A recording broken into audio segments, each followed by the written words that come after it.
Around, I'd say, January of 2002, I started getting dizzy. I would go to the dryer to go take clothes out and fall down and not know why. The reason I found out I had a brain tumor was I lost my voice during pollen season of the year 2000, or 98, excuse me. And in 98, my voice never came back from the pollen hoarseness that happened to me every year. So I went to a specialist at a local hospital here in Atlanta, and I said, all my friends' voices have come back, mine's gotten worse. And he went down my throat, and he said, well, your left vocal cord is completely atrophied, and it's been my experience when I see a condition like this that there's a brain tumor someplace that causes that. Also the vision, having spots, and I couldn't see, and I literally stopped driving because I did not feel comfortable behind a wheel. My endocrinologist told me that I most likely have multiple sclerosis, so he sent me to a neurologist. The neurologist told me that, yes, I do have the multiple sclerosis. I had been having double vision, and my doctor scheduled me to have an MRI. And we were waiting on the results, and I'll never forget it. It was, maybe a week or two before Christmas. And the doctor called, and I was just ready to hear, well, we couldn't find anything. Well, instead, he said, you have a brain tumor, and it's a rather large brain tumor. And within a couple of days, I had gone from being a 2-mile-a-day swimmer to having such a toxic cardiomyopathy that I could hardly climb the stairs to my apartment. Over the next 6 weeks, I went through all of the personal hells of methyl alcohol poisoning and the neurotransmitter depletion from the aspartame's phenylalanine content, and eventually ended up with a picture of Lou Gehrig's disease. I still had a lot of pain, but she said, well, you'll live with pain. It's part of, even though it's in remission, you're going to have pain. So I went to Tampa, finally found a rheumatologist that she had referred me to, and oddly enough, he did the same blood test and said, you never had lupus. You have advanced fibromyalgia. I said, I just give up. So he said, well, I just don't think you ever had lupus, but for whatever reason, you're able to do what you're doing because of what she gave you. So let's just go ahead and treat you as if it's in remission, but I'm going to treat you for fibromyalgia. But detail is very, very important. You have to get spellings named, birth dates named, everything. And with me being diagnosed with neural hearing loss, which has gotten significantly worse with it, I've been checked the last 3 years every 6 months, and it's gotten a lot worse. And now I have the 2 hearing aids that I have to have. I took the ice pops out thinking they were just the regular ones that I'd been eating earlier. And my mother-in-law had taken my little one over to her house. So my husband and I rented movies, and we were going to have a date night, just night out, night to ourselves. And I pulled out the pops and went on to eat the 4 of the pops, the aspartame pops. Well, this was on a Saturday night. By 4 o'clock Sunday morning, I was digging holes in my hands from the itching. I was bleeding. I looked like something out of a Vietnam camp from the bleeding.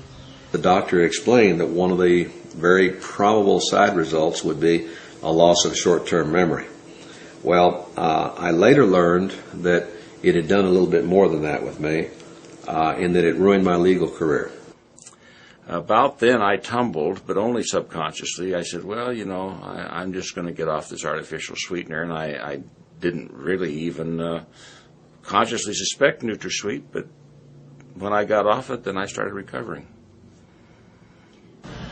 My doctors will not come out and absolutely put down in writing that this is caused by aspartame. They will not do it. But they'll give me an aside like this, thank God you're off NutraSweet. That's what they'll say, but they won't put it in my records. We were doing a shelter, and I was there, and I had the water, and that's all I did was drink water. And it was like each bottle I drank, the worse I got. And I had nothing else to eat or anything. There was nothing, nothing else that I was ingesting at all. So that was actually a blessing because I was able to narrow it down. This must be it. And I went around and I had the bottle and I was asking everybody, what's in this bottle? What is aspartame? And, everybody said they had no idea. And then that one lady had said, she goes, I've heard of it, she said. And then something kept flashing in my mind, and I remembered seeing the name somewhere. And I like I said, I read all the time in magazines and all that. And I don't know if it was in Time or Newsweek or something, but I remember seeing an article, and for some reason I keep saying that name. So after I had finished the shelter, I went and I was driving down the road, and my library, I volunteer at the library also. And so I stopped in there to say hello and all that and see how everything was going. And they actually had power there. And I went in, I pulled it up on a computer. At that time I didn't have a computer. And I'd never searched anything in my life. I have no clue. I had email and that's about it. And I pulled up aspartame, and my eyes lit up. I started crying. All those symptoms, the 92 symptoms, I think I counted 79 of those symptoms. I've been in the hospital or to the doctors and complaints over 50 times for each one of them, well over. Turns out his wife was told she had lupus. She doesn't. They were getting ready to tell her she had multiple sclerosis, and she didn't. Her husband went home and jumped all over her and made her stop drinking the diet drinks, and all of a sudden things got a lot better for her. Yep. That's basically how it happened with me, Corey. I put the diet drink down,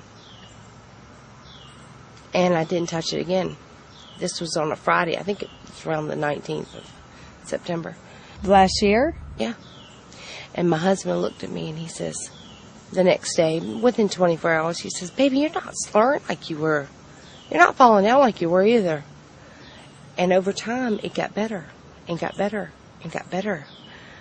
Because I was such a high user of aspartame through primarily Diet Cokes and Equal, and those are the primary ways, combined with the mountain of evidence and other testimonials of people who have had terrible symptoms of every type of malady that you can imagine. And when they're removed from the aspartame, the symptoms go away. That's what you call strong, if not direct evidence, very strong circumstantial evidence. Judge Wood, the judge I used to work for, the federal judge, in his charge to the jury, when he would give a definition of circumstantial evidence, he would say, if, as you go to bed at night, there's no snow on the ground, and you wake up in the morning and there's snow on the ground, you may reasonably assume that during the course of the night it snowed. That is an example of strong circumstantial evidence. You didn't see it snow. You can't scientifically prove that the snow fell from the sky, but it wasn't there at night, and in the morning it was. Therefore, you may conclude circumstantially that it snowed during the course of the night. And I would say that the evidence of my brain tumors being caused by aspartame are that strong to me. And then they re-challenge themselves, knowingly or inadvertently, to serve something in a neighbor's house that they didn't realize contained an aspartame product. And these set of symptoms and problems promptly recur within hours or a day or two, sometimes within minutes, and it does so repeatedly, then that is more than anecdotal. That is similar like the Koch postulates for infection. You isolate the cause, and then you inject an animal, and you reproduce the problem. And many of these individuals who had been aspartame reactors have tested themselves 5, 10, 20 times, every time getting the same response, and then they realized that this was a legitimate cause and effect relationship. My personal experience, from my own experience and with patients, is that when somebody who's been poisoned by this goes off it, they very quickly notice an improvement. And they almost equally quickly find out that it isn't over yet. They've got a lot of problems to deal with. And certainly because I had to suffer with this and had patient groups that had to suffer with it, and then I would consult with doctors around the nation who were pretty much expert in the field of environmental ecology, I developed some therapeutic outlooks that people can have to help themselves. But the first thing you've got to learn is to listen to your body. If something's going wrong, try and backtrack to what you had or what you're breathing in your environment or what's going on around you.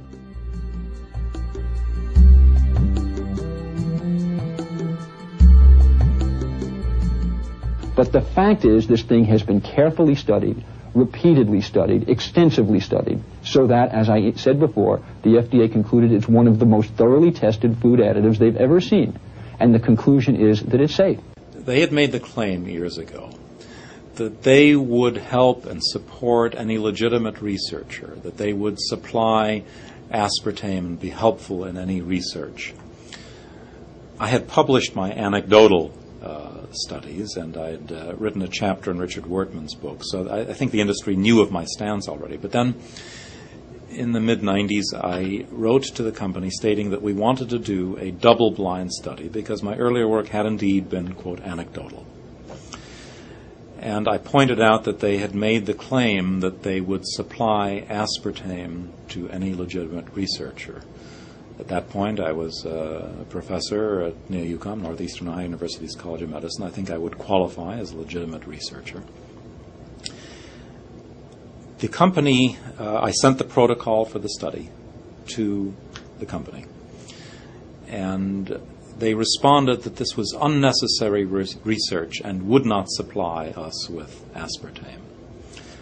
I offered to buy the aspartame. They refused. They put up roadblocks. They made it very difficult for us to purchase aspartame. We had to go around them. We finally did get USP-grade aspartame from Schweitzer, from a private firm. But the point is that the NutraSweet company made it very, very difficult, didn't follow through on their promise to supply aspartame to any legitimate researcher. Said this was unnecessary, shouldn't be done, needn't be done. They tried to block it. The GD Searle Company, in the quest to get approval for their product, aspartame, they conducted a study on animals in which they fed some animals, like I said, low dose, medium dose, high dose of the product, and then they used control animals that supposedly did not get any of the product. When they submitted this to the FDA and the FDA looked at it, there was some question about the study. Well, one of the scientists, a neuroscientist, looked at some of this, and he saw a lot of red flags. He said there's some real questions here about tumors being caused by this product, particularly brain tumors. So they ordered a study to be done by the Bureau of Foods, which was the precursor to the FDA. And Dr. Jerome Bressler was in charge of this group to look through the research that had been done by G.D. Searle, and that's what the Bressler reported about. And this is the report here. And basically what it shows is that either a lot of purposeful shenanigans was carried on to get this product approved, or, as he states it, it was the world's worst research. They found that what they did is the animals that died after being fed NutraSweet, they didn't autopsy the animals right away. Some of them were not autopsied more than a year afterwards. And, of course, the tissues broke down and liquefied, and so they couldn't do proper studies on them, but they reported it as if they had, and they reported these as normal. They found that they were taking tumors and cutting them out and throwing them away and saying the animal was normal. They had animal tissues that had obvious tumors in it that were reported normal. They had, in one of the cases here that's reported, a lymph node that was enlarged.